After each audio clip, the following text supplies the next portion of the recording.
ایک چڑی اور چڑا شاخ پر بیٹھے تھے۔ دور سے ایک انسان آتا دکھائی دیا۔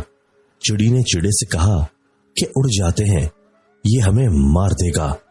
چڑا کہنے لگا، بھلی لوگ دیکھو ذرا اس کی دستار پہناؤ، شکل سے شرافت ٹپک رہی ہے، یہ ہمیں کیوں مارے گا؟ جب وہ قریب پہنچا تو تیر کمان نکالی اور چڑا مار دیا۔ چڑی فریاد لے کر بادشاہ وقت کے پاس حاضر ہو گئی۔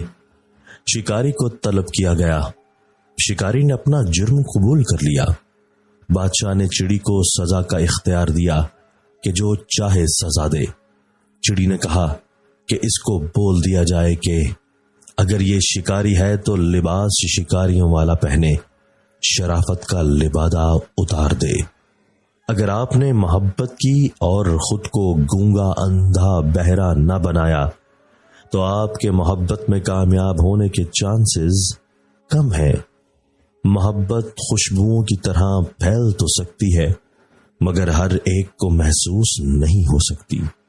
محبت ایک ایسی ناقابل فہم اور خطرناک شے ہے جو آپ کی ذات سے سب کچھ چھین لیتی ہے اور آپ کے پاس وہی کچھ باقی رہ جاتا ہے جو آپ کے محبوب کو پسند ہو سکتا ہے انسان پر نازل ہونے والی تمام رحمتوں میں موت کا مقام سب سے عرفہ ہو۔ یہ سچ ہے کہ لڑکیاں خوشبو، ساون اور بارشوں کو سوچتی ہیں، لیکن ان کی برداشت کڑی دھوپ کو بھی مات دے جاتی ہے۔ کچھ رشتوں کو نبھانے کے لیے ہم پوری ایمانداری سے بے ایمانی کرتے ہیں۔ محبت کرنا گناہ نہیں ہے، محبت کر کے راستہ بدل جانا گناہ ہے۔ ہر مرد ہر عورت کے سر پر دوپٹہ تو نہیں ڈال سکتا، لیکن وہ کسی نامحرم کو دیکھ کر نظریں ضرور نیچی کر سکتا ہے۔ عشق کے 5 نقطوں سے سچا ہے نکاح کا ایک نقطہ۔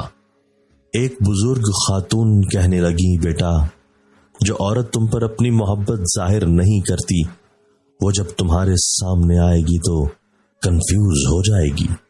نہ جانے کتنے رشتے ختم کر دیے اس وہم نے کہ میں صحیح ہوں اور صرف میں ہی صحیح ہوں۔